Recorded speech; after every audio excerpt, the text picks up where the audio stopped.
میرے معزز مسلمان بزرگوں، عزیز بھائیوں، دین اسلام کی نظر میں شہادت بھی بہت بڑی نعمت ہے۔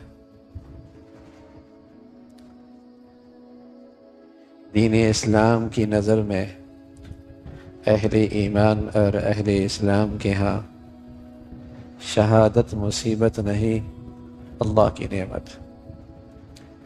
اس لیے پیارے رسول صلی اللہ علیہ وسلم یہ نعمت اللہ تعالیٰ سے طلب کیا کرتے تھے اور فرمایا کرتے تھے وَدِدْتُ أَنْ أُقْتَلَ فِي سَبِيلِ اللَّهِ، اللہ مجھے اپنے راستے کی شہادت دے دے، اللہ کے دین کی حفاظت، اللہ کے دین کی اشاعت، اللہ کی خاطر اپنی جان کے قربانی دینا، یہ دین اسلام میں ایک نعمت ہے۔ دنیا سے جاتی ہوئی کسی مسلمان کو کوئی سب سے بڑی نعمت ملتی ہے تو وہ اس گھڑی میں شہادت کی نعمت ملتی۔ اس دنیا سے تو سبھی جانا ہے اور جا ہی رہے ہیں، لیکن اس گھڑی کی جو سب سے بڑی نعمت ہے اسلام کی نظر میں وہ شہادت کی دولت۔ فرحین بما آتاہم اللہ من فضلی، فرمایا یہ شہداء انہیں جو اللہ کے ہاں سے مل رہا ہے یہ بڑے خوش ہیں۔ فرحین بما آتاہم اللہ من فضلی، یہ بڑے خوش ہو رہے ہیں، اس لیے تم انہیں مردہ مت کہو، یہ زندہ ہیں، ان کی زندگی کی ایک خاص شان ہے، ان کے ہاں اللہ کے ہاں ایک خصوصی اعزاز و اکرام ہے، بڑی نعمت ہے۔ اور اسلام تو شہداء سے اسلام کا دامن بھرا ہوا ہے۔ اگر رمضان سے بھی ترتیب بنائے تو رمضان میں بدر ہوا اور 14 شہداء اسلام کے دامن میں آئے۔ رمضان کے بعد شوال آیا، احد ہوا، 70 شہداء مسلمانوں کے ہاں آئے، اسلام کا دامن بھرا۔ اور ان 70 شہداء میں ایک ایسا شہید بھی تھے، آج بھی جب مسلمان مدینہ منورہ جاتے ہیں تو ان شہداء کی زیارت کے لیے بھی جاتے، شہداء احد، ان شہداء کی زیارت کے لیے بھی جاتے۔ خود پیارے رسول صلی اللہ علیہ وسلم بھی ان شہداء کی زیارت کے لیے تشریف لے جایا کرتے تھے۔ اور جب ان شہداء کو مدینہ کی طرف لانے لگے تو احد کا پہاڑ بھی چلنے لگا، آپ نے فرمایا انہیں یہیں ٹھہرنے دو۔ ان شہداء میں ایک بڑا شہید جسے اس امت میں سید الشہداء کا لقب ملا، شہیدوں کے سردار، رسول اللہ صلی اللہ علیہ وسلم کے چچا، اور ان کی شہادت تھی بھی بڑی دردناک۔ آپ کے اعضاء اور جوارح کو کاٹ دیا گیا، آپ کے ناک کان کاٹ دیے گئے، کلیجہ نکال دیا گیا، اسے مس کر دیا، اسے چبایا گیا۔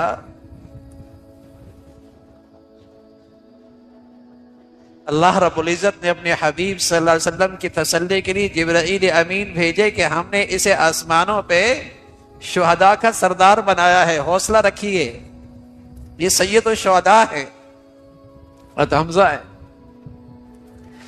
پھر اسلامی سال کا آخری مہینہ ذی الحج، اس میں ایک بڑی مظلومانہ شہادت ہے۔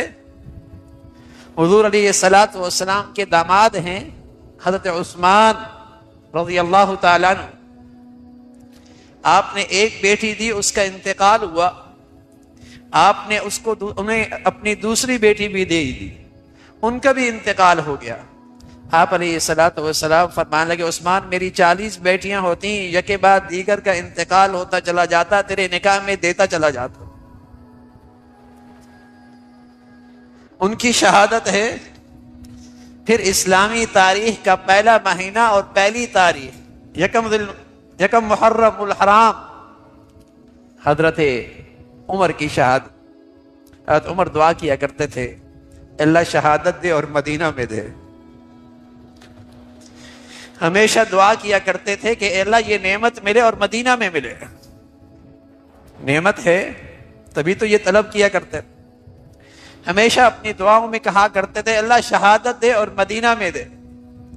حالانکہ آپ بدر میں بھی شریک ہوئے, آپ احد میں بھی شریک ہوئے, اگر آپ دیگر غزوات میں بھی تشریف لے گئے, لیکن آپ کی دعا ہوتی تھی اے اللہ شہادت دے اور مدینہ میں دے. لوگ کہتے تھے عمر دعا بھی مانگتے ہو, شہادت بھی مانگتے ہو, مدینہ میں مانگتے ہو. اللہ کی شان, شہادت میری حضرت عمر کو رضی اللہ تعالیٰ عنہ اور مسجد نبوی کے مصلی پہ ملی.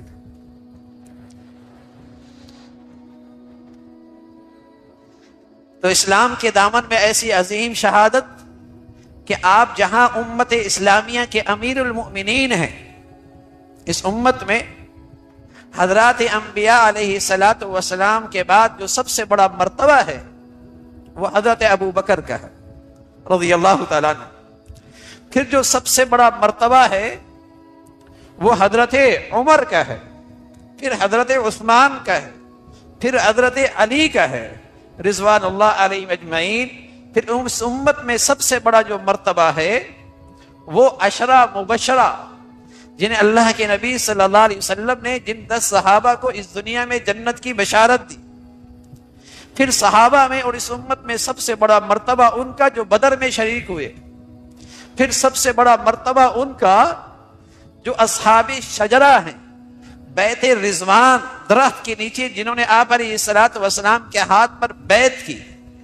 پھر ان تمام صحابہ اور مسلمانوں کا مرتبہ ہے جو فتح مکہ سے پہلے مسلمان اور صحابی بنے. پھر ان کے بعد ان مسلمانوں کا اور صحابہ کا مرتبہ آتا ہے جو فتح مکہ کے بعد مسلمان ہوئے. تو بڑے آدمی ہیں, امیر المؤمنین ہیں. پہلا لقب تھا ابو بکر کا خلیفۃ المسلمین, لیکن امیر المؤمنین کا لقب سب سے پہلے حضرت عمر کو ملا. امیر المؤمنین اور حضور علیہ الصلوۃ والسلام فرمایا کرتے تھے میرے بعد اگر نبوت کا دروازہ کھلا ہوتا تو عمر نبی ہوتے, عمر نبی ہوتے. اس لیے کہ کئی مرتبہ ایسا ہوا کہ حضرت عمر کا خیال, حضرت عمر کی چاہت جو انہوں نے اللہ کے نبی کے سامنے پیش کی, اللہ نے اسے آسمان سے قرآن بنا کر بھیجا. ایسی بصیرت تھی, ایسی دانش تھی, ان کی شہادت ہے. پھر عاشوراء کا دن, عاشوراء کا دن, اس میں واقعہ کربلا ہے اور اہل بیت کے بہت سے افراد کی شہادت ہے, اور جن میں حضرت حسین رضی اللہ تعالیٰ عنہ ہے. اور اہل بیت کا مسلمانوں کیا ایک خصوصی مقام ہے, خصوصی مقام ہے, اس لیے کہ وہ اللہ کے نبی صلی اللہ علیہ وسلم کے گھر والے ہیں. اس لیے مسلمان ہر نماز میں جہاں آپ علیہ الصلوۃ والسلام پر درود و سلام پڑھتے ہیں وہاں اہل بیت پر بھی درود و سلام پڑھتے ہیں اور کہتے ہیں اللہم صلی علی محمد وعلی آل محمد. اے اللہ آپ علیہ الصلوۃ والسلام پر درود و سلام اور آپ کے اہل بیت پر بھی درود و سلام. اہل بیت کا اس امت میں اور امت اسلامیہ میں ایک خاص مقام ہے. حضرت حسین رضی اللہ تعالیٰ عنہ کا اونچا مقام, آپ علیہ الصلوۃ والسلام فرمایا کرتے تھے سیدہ شباب اہل الجنہ, یہ جنت کے جوانوں کے سردار ہیں حضرت حسن حضرت حسین. اور ایسے خوش نصیب آج کسی کو حضور علیہ الصلوۃ والسلام سے مس کیا ہوا جوتا مل جائے, جس سے آپ کے پاؤں نے مس کیا ہو جس جوتے پر, تو آدمی اسے چومنے لگ جائے, اسے سر پہ رکھے گا کہ اس کا حضور کے جسم سے اس کو مس ہوا ہے. اور حضرت حسین رضی اللہ تعالیٰ عنہ وہ خوش نصیب ہیں جس کا جسم کا ہر حصہ حضور علیہ الصلوۃ والسلام کے جسم سے مس کیا ہوا. اور آپ علیہ الصلوۃ والسلام ان سے ایسا پیار کرتے تھے جیسے حقیقی بیٹا، حقیقی اولاد۔ آپ کے نواسے تھے، حضرت فاطمہ کے لختے جگر تھے۔ آپ علیہ الصلوۃ والسلام کی وہ شہزادہ کہ نماز پڑھتے تو آ کے اچھل کر کندھے پہ بیٹھ جایا کرتے تھے، اور کبھی آپ علیہ الصلوۃ والسلام ان بچوں کے لیے سواری بن جایا کرتے تھے، اپنے کندھے پہ بٹھا کر ان کو سواری کرا کرتے تھے، ایسا پیار کرتے تھے۔ تو اہل بیت کی شہادت، ان افراد کی شہادت، لیکن ان ساری شہادتوں کے ساتھ، ان ساری، بلکہ اس سے بڑی شہادت بھی اسلام کے پاس ہے، اس لیے کہ ان صحابہ سے بڑھ کر جو اونچا مقام ہے وہ حضرات انبیاء علیہ الصلوۃ والسلام کا مقام۔ یقتلون النبیین بغیر حق، یہودی نبیوں کو قتل کیا کرتے تھے۔ تو اگر دیکھا جائے تو کوئی مہینہ اور کوئی ہفتہ اور کوئی دن شہادت سے خالی نہیں۔ ہر دن سال کے 12 مہینے اور سال کے ہر دن کوئی نہ کوئی شہید موجود، اس لیے کہ اسلام میں اس شہادت پر اللہ کا شکر ادا کیا جاتا ہے۔ مسلمان اس شہادت کو طلب کیا کرتے ہیں، اللہ کے بعد کوئی ہستی ہے وہ محمد الرسول اللہ کی ہے، آپ شہادت طلب کیا کرتے تھے۔ کوئی بڑھیا چیز ہے نا، کوئی بہت ہی اونچا مقام ہے نا، کوئی بہت ہی بڑا اللہ کے ہاں سے تحفہ ہے نا، تبھی پیارے رسول صلی اللہ علیہ وسلم یہ شہادت کی طلب فرمایا کرتے تھے۔ اس لیے شہادت سے کسی مہینے کو، کسی ہفتے کو، کسی دن کو کوئی خصوصیت حاصل نہیں ہوتی۔ اگر یہ خصوصیت ہوتی تو مسلمانوں کے ہاں ہر دن کوئی خصوصی ہوتا۔ البتہ محرم، عاشورہ، حضور علیہ الصلوۃ والسلام کے ہاں زمانے میں جب تک کہ ابھی کربلا کا واقعہ بھی نہیں ہوا تھا، جو آپ کی ہجرت کے 60 سال کے بعد ہوا، 60 سال کے بعد آپ دنیا سے تشریف لے گئے، آپ کے 50 سال کے بعد یہ واقعہ کربلا ہوا۔ حضرت عمر کی شہادت بھی آپ کے بعد ہوئی، لیکن آپ نے اس عاشورہ کی فضیلت اس سے پہلے بیان فرمائی، اور آپ علیہ الصلوۃ والسلام کے ہاں اس دن کا روزہ رکھا جاتا تھا، اور جب تک رمضان کے روزے فرض نہ تھے اس دن کا روزہ فرض تھا، لیکن رمضان کے جب فرض روزے آ گئے تو پھر آپ نے فرمایا روزہ رکھ لو تو ثواب ملے گا اور نہ رکھو تو کوئی گناہ نہیں۔ جب زندگی کا آخری سال تھا تو آپ علیہ الصلوۃ والسلام نے فرمایا چونکہ اس عاشورہ کے دن یہودی بھی روزے رکھتے ہیں، اگر میں آئندہ سال زندہ رہا تو میں 9ویں کا بھی روزہ رکھوں۔ عباس رضی اللہ عنہ، ابن عباس فرمایا کرتے تھے کہ مسلمان یہودیوں کی مشابہت سے بچنے کے لیے 9-10 کو روزہ رکھے یا 10-11 کو روزہ رکھے، بہتر یہی ہے تاکہ اس دن کی فضیلت بھی حاصل ہو جائے، ثواب بھی ملے اور مشابہت بھی نہ رہے۔ اور ساتھ آپ علیہ الصلوۃ والسلام نے یہ بھی بتایا کہ عاشورہ کے دن اپنے گھر والوں پر رزق کی وسعت کرو، اپنے گھر والوں پر رزق کی وسعت کرو، کھانے پینے کے اندر توسع کرو، اس کی برکت ہوگی، اللہ تمہارے رزق میں اضافہ فرمائے۔ یہ ایک فضیلت بتائی اور اس کی عظمت بتائی۔ باقی جس طرح اسلام میں 4 مہینے بڑے فضیلت اور حرمت کے ہیں، ایک رجب ہے، ایک ذی قعدہ ہے، ایک ذی الحج ہے، ان میں چوتھا محرم ہے، ان کی اپنی ایک شان ہے۔ تو باقی اس مہینے کو کسی خاص واقعے سے فضیلت حاصل نہیں، ہاں شہادت ہے، اور شہادتوں سے اسلام کا دامن بھرا ہوا ہے.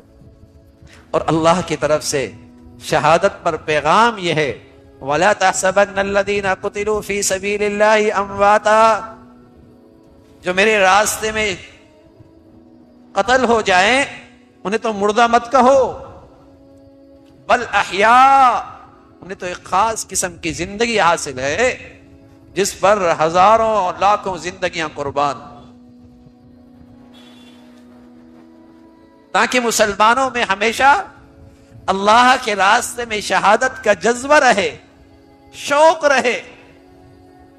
اس سے ذرا کون خوش نصیب ہوگا جس کی جان اللہ کو پسند آ جائے اور اپنے دین کی خاطر قبول کر لے.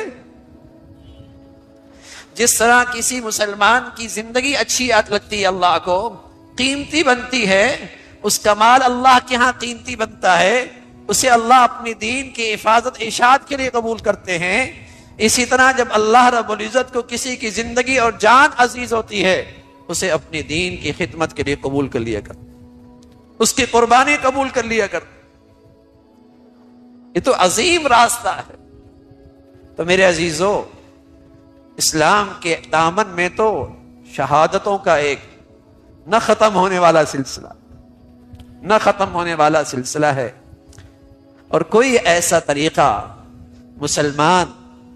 مسلمانوں کو نہیں اختیار کرنا چاہیے جس سے مسلمانوں میں تفریق، فرقہ واریت، مسلمانوں میں تقسیم ہو. اس لیے کہ مسلمانوں کے ہاں حضرات انبیاء کے بعد سب سے مقدس ہستیاں حضرات صحابہ رضوان اللہ علیہم اجمعین ہیں. سارا دین مسلمانوں کے پاس ان بزرگوں کے پاس سے آیا. اس لیے رسول اللہ صلی اللہ علیہ وسلم فرمایا کرتے تھے اللہ اللہ فی اصحابی، لوگو میرے صحابہ کے بارے میں اللہ سے ڈرو. لا تتخذوہم غرضا من بعدی، میرے بعد ان کو تنقید کا نشانہ نہ بنانا. اللہ اللہ فی اصحابی لا تتخذوہم غرضا من بعدی، میرے صحابہ کے بارے میں اللہ سے ڈرنا. اس لیے کہ کوئی ان میں سے میرا داماد ہے، کوئی ان میں سے میرا سسر ہے، اور ایسے لوگ ہیں جب دنیا مجھے ٹھکرا رہی تھی، جھٹلا رہی تھی، انہوں نے مجھے پناہ دی، میری تصدیق کی، اپنا جان مال سب کچھ میرے خاطر قربان کیا. ان کو تنقید کا نشانہ نہ بنانا. فمن احبہم فبحبی احبہم، جو ان سے محبت کرتا ہے حقیقت میں یہ میری محبت کی نشانی ہے، میری محبت کی خاطر ان سے محبت ہو رہی. ومن ابغضہم فببغضی ابغضہم، اور جو ان سے بغض رکھتا ہے حقیقت میں اس کے دل میں میرا بغض ہے. اس لیے کہ اس مقدس جماعت سے بغض رکھنا کفر کی علامت، نفاق کی علامت ہے. اس لیے کہ اگر یہ مقدس ہستیاں ان کی ذات مشکوک ہو گئی تو ساری دین کی روایات مشکوک ہو جائے. فرمایا یہ بڑی ہستیاں ہیں، ان سے بغض رکھنا علامت ہے کہ ان کو مجھ سے بغض ہے. ومن آذاہم فقد آذانی، اور جنہوں نے انہیں تکلیف دی انہوں نے مجھے تکلیف دی، اور جنہوں نے مجھے تکلیف دی انہیں نے اللہ کو تکلیف دی. فیوشک ان یاخذہ، اور جس نے اللہ کو تکلیف دی بہت جلد اللہ اس کی پکڑ کرے. اللہ کیسی پکڑ کرتے ہیں؟ اللہ کیسی پکڑ کرتے ہیں؟ کوئی صحابہ سے نفرت کرے اور صحابہ سے بغض رکھے اور حضرات صحابہ پہ تنقید کرے، اللہ کی ان بزرگ ہستیوں کی گستاخی کرے، اللہ ان کی کیسی پکڑ کرتے ہیں؟ اللہ ان کی یوں پکڑ کرتے ہیں کہ اللہ کے خزانے میں جو سب سے بڑی دولت ہے ایمان اور ہدایت، اللہ اس سے وہ دولت چھین لیتے. اللہ تعالیٰ اس کی سب سے قیمتی دولت جو اللہ کے خزانے میں ہے ایمان ہدایت، اس سے محروم کر دیتے. تو میرے عزیزو، حضرات صحابہ رضوان اللہ اجمعین اس امت کے لیے بڑی قربانیاں، بڑی شہادتیں، جس کی بدولت آج دین اسلام پوری شکل کے ساتھ میرے اور آپ کے پاس محفوظ ہے. ان کی عظمت، ان کی محبت، ان کی عقیدت، ان کی اتباع، یہ دین اسلام ہے. یہی ایمان کی زندگی ہے۔ فَإِنْ آمَنُوا بِمِثْلِ مَا آمَنْتُمْ بِهِ، تمہارا ایمان تبھی قبول ہوگا جب تمہاری ایمانی زندگی صحابہ کی زندگی سے میل کھاتی ہو۔ اللہ تعالی ہمیں ہر قسم کے فتنوں سے اور ہر قسم کے بدعات اور خرافات سے محفوظ فرمائے اور امت اسلامیہ کو ایمانی وحدت نصیب فرمائے۔ وآخر دعوانا الحمدللہ رب العالمین۔ نبی کریم صلی اللہ علیہ وسلم نے فرمایا دنیا ملعون ہے اور دنیا کی ہر چیز ملعون ہے سوائے اللہ کے ذکر کے اور اس چیز کے جو اللہ کے ذکر کے ساتھ ہو، اور سوائے عالم اور طالب علم کے۔ یہ حدیث انسان کو جھنجھوڑ دینے والی ہے، کیونکہ عام طور پر ہم دنیا کو سب کچھ سمجھ بیٹھے ہیں۔ ہماری دوڑ، ہماری محنت، ہماری پریشانیاں، ہمارے خواب سب اسی دنیا کے گرد گھومتے ہیں، مگر رسول کریم صلی اللہ علیہ وسلم اس حدیث میں ایک واضح اعلان فرما رہے ہیں کہ اگر دنیا اللہ سے خالی ہو تو وہ لعنت کے قابل ہے، یعنی ایسی چیز جو اللہ کی رحمت سے دور کر دے۔ یہاں دنیا سے مراد زمین، آسمان، رزق یا نعمتیں نہیں، بلکہ وہ دنیا ہے جو اللہ کی یاد سے غافل کر دے، وہ دنیا جس میں انسان اپنے رب کو بھول جائے، اپنی آخرت کو بھول جائے، اپنی ذمہ داری کو بھول جائے۔ ایسی دنیا بظاہر چمکتی ہوئی لگتی ہے، مگر حقیقت میں وہ دل کو مردہ کر دیتی ہے، روح کو کھوکھلا کر دیتی ہے اور انسان کو انجام سے غافل کر دیتی ہے۔ نبی صلی اللہ علیہ وسلم نے اس حدیث میں یہ بھی واضح فرما دیا کہ دنیا کی ہر چیز لعنت کے دائرے میں نہیں آتی، بلکہ اللہ نے 4 چیزوں کو اس سے نکال دیا۔ سب سے پہلے اللہ کا ذکر، کیونکہ ذکر دل کو زندہ رکھتا ہے، انسان کو غفلت سے بچاتا ہے اور ہر حال میں اللہ سے جوڑے رکھتا ہے۔ جس زندگی میں ذکر نہیں وہ زندگی بوجھ بن جاتی ہے، اور جس دل میں ذکر ہے وہ دل سکون پا لیتا ہے۔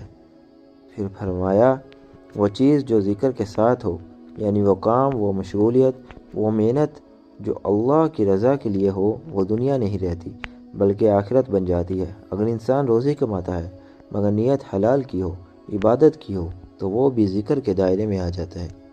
اگر انسان خاندان کی خدمت اللہ کے لیے کرے تو وہ بھی دنیا نہیں رہتی بلکہ نیکی بن جاتی ہے۔ اس کے بعد رسول اللہ صلی اللہ علیہ وسلم نے عالم اور طالب علم کا ذکر فرمایا، کیونکہ علم وہ چراغ ہے جو دنیا کے اندھیروں میں راستہ دکھاتا ہے۔ عالم وہ ہے جو خود بھی اللہ کو پہچانتا ہے اور دوسروں کو بھی پہچان کراتا ہے، اور طالب علم وہ ہے جو سیکھنے کی نیت سے نکلتا ہے، جو حق کی تلاش میں ہے۔ یہ دونوں دنیا کی ہجوم میں اللہ کی منتخب بندے ہوتے ہیں۔ یہ حدیث ہمیں یہ بھی سکھاتی ہے کہ اصل خسارہ دنیا کا ہونا نہیں بلکہ اللہ سے کٹ جانا ہے۔ اگر انسان کے پاس سب کچھ ہو مگر ذکر نہ ہو، علم نہ ہو، آخرت کی فکر نہ ہو تو وہ حقیقت میں خالی ہاتھ ہے، اور اگر کسی کے پاس دنیا کم ہو مگر دل اللہ سے جڑا ہو تو وہ اصل میں کامیاب ہے۔ آج انسان جس بے سکونی، اضطراب اور گھبراہٹ میں مبتلا ہے، اس کی ایک بڑی وجہ یہی ہے کہ اس نے دنیا کو مقصد بنا لیا ہے، حالانکہ دنیا تو بس ذریعہ ہے۔ جب ذریعہ مقصد بن جائے تو زندگی بے لطف ہو جاتی ہے، دل تھک جاتا ہے، روح بوجھل ہو جاتی ہے، اور انسان سوال کرنے لگتا ہے کہ آخر یہ سب کس لیے؟ یہ حدیث ہمیں دعوت دیتی ہے کہ ہم اپنی زندگی کا جائزہ لیں، دیکھیں کہ ہماری دوڑ کس طرف ہے، ہماری محنت کس لیے ہے، ہمارا دل کس سے جڑا ہوا ہے۔ اگر دنیا ہمیں اللہ سے قریب کر رہی ہے تو وہ دنیا رحمت ہے، اور اگر وہ اللہ سے دور کر رہی ہے تو وہی دنیا لعنت بن جاتی ہے۔ اصل کامیابی یہ نہیں کہ دنیا ہمارے قدموں میں ہو، بلکہ اصل کامیابی یہ ہے کہ دنیا ہمارے دل میں نہ ہو، دل میں اللہ ہو، ذکر ہو، علم ہو اور آخرت کی فکر ہو۔ یہی وہ زندگی ہے جو بظاہر سادہ ہوتی ہے مگر حقیقت میں بابرکت ہوتی ہے۔ اللہ ہمیں اس حدیث کی حقیقت سمجھنے کی توفیق دے، دنیا کو ذریعہ بنانے والا بنائے، مقصد نہیں، اور ہمیں اپنے ذکر، اپنے علم اور اپنی رضا کے ساتھ جوڑ دے۔ آمین۔